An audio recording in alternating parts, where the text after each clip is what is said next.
Namaste, everyone. We'll start in just a second.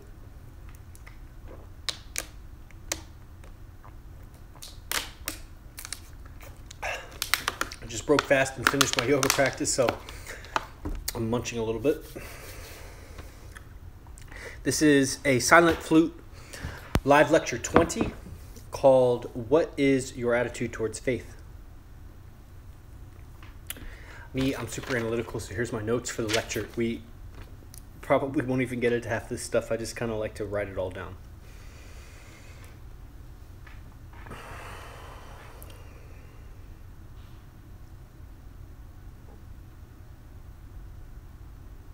Faith is a super interesting word, actually, because faith is from Old English, or Old French, actually, Old French, from the 13th century. So from the 1200s, that's the first usage of the word faith. And yet faith is like paramount to so many belief systems. And so that word was not used before the 1200s. And so what does it mean in Old French or Old English? And you can look this up for yourself. But essentially it means a trust or a promise or a loyalty to someone, faith,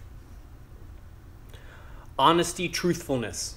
These are the words that describe faith and are used to define faith. That it's just kind of the beauty of words. And so faith is contrasted maybe with doubt or untruthfulness or lie, illusion, a falsehood. And so there are at least 3 areas which demand your faith if you are to progress. This is 1, faith in yourself. 2, which we're going to go into these, but 2 is faith in your teacher. Whoever that is, whoever your teacher is, in the moment, in life. And 3 is faith in the teachings. The most important is obviously your faith in yourself. And remember, faith, trust, a promise, loyalty to someone, honesty, truthfulness. These things to yourself. Trust in yourself. Stay loyal to yourself. Don't abandon yourself for someone else, for something else. Honesty, truthfulness. Which is 2 sides of the same coin, right? Honesty is, if I ask you a question, you tell the truth. Truthfulness is, you come out with it. You be proactive in your truth making. And so what's your attitude towards faith? What's your attitude towards honesty towards yourself? And contrast that with blind faith. The belief in certain laws or principles that are untrue. Because ultimately, yoga is truth-making. As they say in the Yoga Sutras, satkara.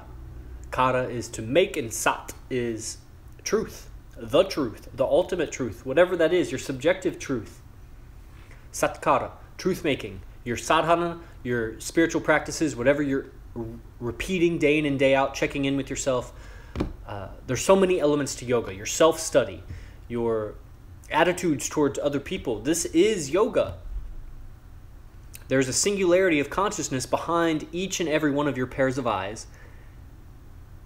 And as you go deeper and deeper and deeper and deeper into that singularity, you realize that all of everything is in that singularity. That the singularity is not a point so much as it is everything. And on a higher dimension, on a grander scheme, everything is just a point. And it goes on like that.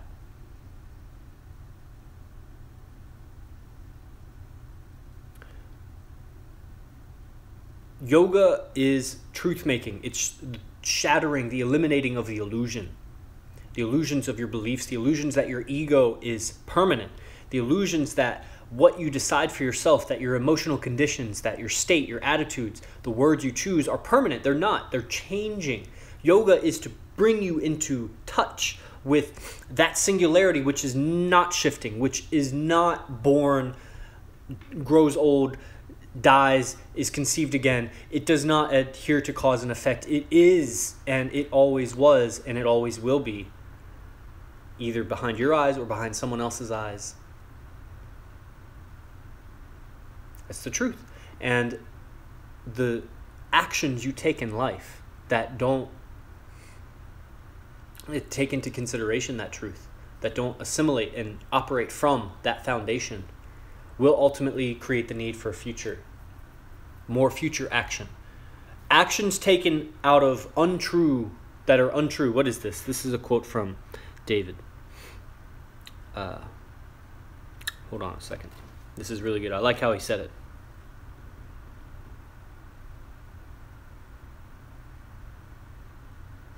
Yeah. The more untrue the action, the more future action is needed. I think that's beautiful. The more untrue, and true is in accordance with your dharma, with your unique seeing, with your vision questing, your purpose for being here. And how do you find your dharma? There's lots of ways. You can look up ways even on the internet. There's writing exercises, free writing, and all of this sort of stuff. I'll tell you one secret right now, and then I'm going to sign off from the YouTube Live. This is just a demonstration of the Silent Flute. And when you're become interested, then you go to ninthlim.com, you sign up, and then there's a whole archive of lectures and short videos that there's 5 videos a week for short exercises that step you into the Hatha Yoga experience. So I'll tell you this one secret about Dharma.